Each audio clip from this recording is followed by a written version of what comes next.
Chuckloaf, 1200 Films podcast, all horror, all the time. Damn, is this Corona thing getting out of control? But anyway, I'm sure you didn't listen to this podcast to hear about Corona, so we'll talk about something else. In the time since the last podcast, I temporarily lost hearing in my good ear. I'm partially deaf in one, and all of a sudden, I was deaf in the other. Completely deaf. So it was a little scary. So I went to those urgent care places, and they flushed it out, and apparently it was the tip of my earbud had fallen off in there and blocked the hole, and that's what was making me deaf. So now I am no longer deaf. So thank you. It was a little rough having to listen to television on full blast just to hear what was going on. Now I can turn that sucker down. Turn it down. But we got a slew of movies. Nothing great. Nothing spectacular. Of course, the rating list, we got Dumpster Fire Garbage at the bottom. Then we got Can't Quite Recommend. And then Okay If Desperate. And then Put on the Watch List. And that's where we're stopping today, because nothing is going on top of the watch list on this list. But there's some okay ones to view. Let's start with the movie I mistakenly bashed last year because I watched the wrong version. 2019, The Lighthouse, with Robert Pattinson, the vampire Joker from the Twilight films, and of course, Willem Dafoe. I can't believe this is the third film that has involved Willem Dafoe's jism. You heard me correct. At least in Antichrist, which starred Willem Dafoe, it was bloody. It was bloody jism. At least this time it wasn't bloody. It wasn't quite human, but it was his. Yes, this movie is weird. They're shacked up in a lighthouse together, and they have to make do, and they're both a little bizarre. One a little more than the other. Willem Dafoe is something otherworldly, I guess. Robert Pattinson goes around spying on him, and when he shouldn't, and he gets a little more than he bargains for. Weird film, slow paced. Good acting. Is the shot in black and white, which made it interesting. Still not great. I would say okay if desperate. If you want, it's better than the other Lighthouse movie, though. The one from 2018. If you want a good Lighthouse film, I would definitely go with Cold Skin, which is available on Shudder. This one, I forgot to give you the rating. They give you a critic rating of 90%, audience score of 72. I would say both of those are high. Next one, 2019 Zomebieland II, Doubletap, critic rating 68%. Audience score 88. It's more of the same, and it's harmless, and it's a fun watch when you need something to watch while you're eating dinner or something or whatever. Is it a great film? No. Is it anything better than the original? No. But it's fine. The women in this kind of annoyed me, because they were always getting upset and they were always leaving. When you're fighting for survival, if your boyfriend or whatever says something stupid, you don't just say, okay, I'm leaving forever, see you, goodbye. Maybe we'll catch up. I don't know.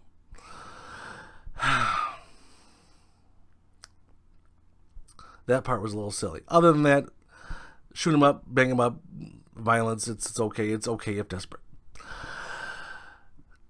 Escape rooms. 2017 Escape Room. I'm sure you're all familiar with the big budget 2019 version of Escape Room. There was one that came out earlier. Two of them that came out before that one. And we're going to cover both of them right now. The 2017 one, which has no critic rating, but a customer rating, or an audience score, of a whopping 21%. It's not that bad, but in this one, this group of friends and the one chick is going to surprise everyone with with a gift, and everyone's going to go to an escape room, and nobody is impressed with this. There's like a big giant walking limo, and you can tell these people are super rich. They're not really impressed with the gift of a escape room. But it turns out as soon as they hop in the limo, they're already playing the game. And it goes from there, and this is more of a horror film than the 2019 Escape Room. This actually has violence and horror. The other one was more of a, action, suspense, maybe. This is more of a horror film. And I would say it's just as good as that one. Is it great? No. Is it good? Again, okay if desperate. 2018, the other escape room movie called No Escape Room, no critic rating and audience score of 44%. This father and daughter are traveling wherever, and their car breaks down, and they're in this little town, and they need something to kill the time while their car's getting fixed. So the only thing to do in town is go to an escape room. And it turns out it's more than what they bargained for. All the characters are so cliche, so basic, so bare bones. You could predict one by one, okay, he's going to be first to die, then she's going to die, and then he's got to die. You can pick it out. It's predictable. They're in this old house with this all these bad things happen, and when you start the escape room, bad things conjure up and real things start to happen. Definitely put this in can't quite recommend. It's not horrible. It's not the worst. It's just, it's No Escape Room. Oh, God. Here we go. 1979. Cannibal Holocaust. Critic rating 65%. Audience score is 62. The original found footage film. Even though really it's only the last half of the movie that's mostly found footage.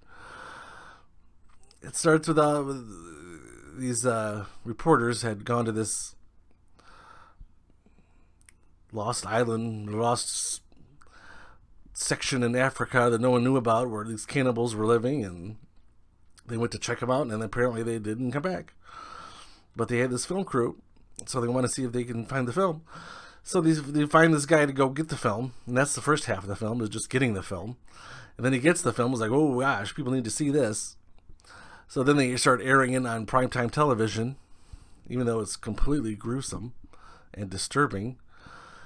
If you're into live animals being dissected right before your eyes, and rape and scalpings and torturing, etc., then this film's up your alley. Wow, it's not something you forget. I won't forget. What the heck do I rate this?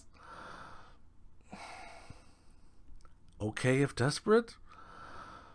It is one of the... maybe you should put it on the watch list. It is probably required viewing if you're a horror enthusiast. If not, you could probably skip it. 2018 Extremity, no critic rating, but an audience score of 57%. This chick... these haunted houses, they... guaranteed to really scare the bejesus out of you. It's not one of those basic haunted houses where you go around and someone jumps out at you and goes boogity boogity boogity, and you go, let's get out of here. That's not that. These haunted house people are guaranteeing you to scare the bejesus, scare the wits out of you, and people pay big money to do this. So this chick decides to do this, and she gets paired with some random guy. And apparently the guy running the thing starts to take it really, really personal and starts investigating this chick, all her personal background, and starts using that while she's, in the haunted area. It's not really a haunted house, it's a haunted section of town, I guess. But That being said, I'm sure it sounds good, but it's not. It is... Can't quite recommend. Chuckloaf, when are you going to get to some dumpster fire garbage you can really trash? Well, here we go. 2020. Camp Coldbrook. Camp Coldbrook. Critic rating 57%, audience score 38. I can't believe we got 57% from these critics. What? The chick from the little girl from Halloween 4 and 5 pops up in this. She is the co-star. She is much older now, and she is a horrible, horrible actress. But anyway, it's this ghost hunting crew. I don't even have to say anything else. They go to this place to get some scary footage, and they get more than they bargained for. Oh my God. How many thousands of times is this going to be done? Well, Chuckloaf, why did you watch it then? Because it was a 99-cent rental. Couldn't resist. It had the damn chick from Halloween 4 and 5. Little did I know, she does not take acting classes. You know, actually the first half wasn't horrible. It was, the build-up was fine. It was just the payoff was just nothing. Nothing at all. Dumpster fire garbage. Camp Coldbrook. But Coldbrook, yep. I can't read my rating. If you see camp anything with a C, camp, avoid it. All right. Time for our feature review, A Cure for Wellness. We'd like you to go to Switzerland and bring Mr. Pembroke back to us. What we offer here is a process of purification, away from the pressures of the modern world. You plan to take Mr. Pembroke back with you? Is that a problem? He's a patient, not a prisoner. You here for the cure? No. Actually, I was just leaving. No one ever leaves. 2016, A Cure for Wellness, a critic rating of 42% and audience score of 41. When I heard the reviews for this, I kept saying what a beautifully made film this was, and how the scenery is amazing, and it is. But it also has a pretty good little story. It stars Dave DeHaan, who was the co-star in Chronicle, and he was also in a great lesser-known film called A Place Beyond the Pines, which co-starred Ryan Gosling. If you haven't seen that, you should. But in this one, Dave DeHaan plays this businessman who kind of fakes the ledger and gets all these sales and is trying to show off in front of the head of the corporation he works for. And they're like, we've all seen this before. You cheated. You're in trouble. If you don't want to get fired, you need to go with this task for us. Or the head of the company is MIA at some wellness place out in the middle of nowhere, and you need to go get him and bring him back so we can do this merger, and I'll make a lot of money. So, of course, he has to do it. Doesn't want to get fired. Lose out on his big money. So, Dave DeHaan, who's kind of a douche in this film. I don't know how he is in real life. But in this film, so he goes to the middle of nowhere, and basically this large castle, which I swear it was a 10-mile driveway to get to it. That must be a pain in the butt to have to plow. But anyway, so they're up in this castle, and he's trying to find the guy. And the people there are a little strange, and you realize quickly something's off with this place. And then it kind of goes from there, and they won't let him leave, and he tries to leave. And then he befriends this mysterious girl who's just traveling around the place. And like, what is she doing here? She doesn't really fit. It's all older people. So he befriends her and tries to convince her to help him get out. And it goes from there, and it gets crazier and crazier. And I thought it was a fun little film. Is it great? I've said that a few times today. Is it great? No. But it's fun. It's a good film. That's why I'd put it on the watch list. Check it out. It's a bit long. I didn't write down how long it was. I think it's like 2.5 hours. If it was any longer, if it would have been too long. I think I checked my watch once, which is normal for a film. If I had checked it any more, then it would have been in the too long category. Then it probably would have went down a notch. But yes, this film was fun. Check it out. On the next show, we got from the 80s, Dead Heat.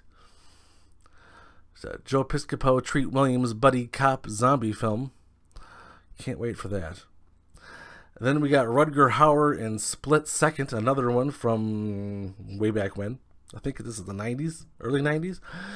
And then we got some older ones. We got Play Misty for Me with Clint Eastwood. How much of this shit do I have to listen to?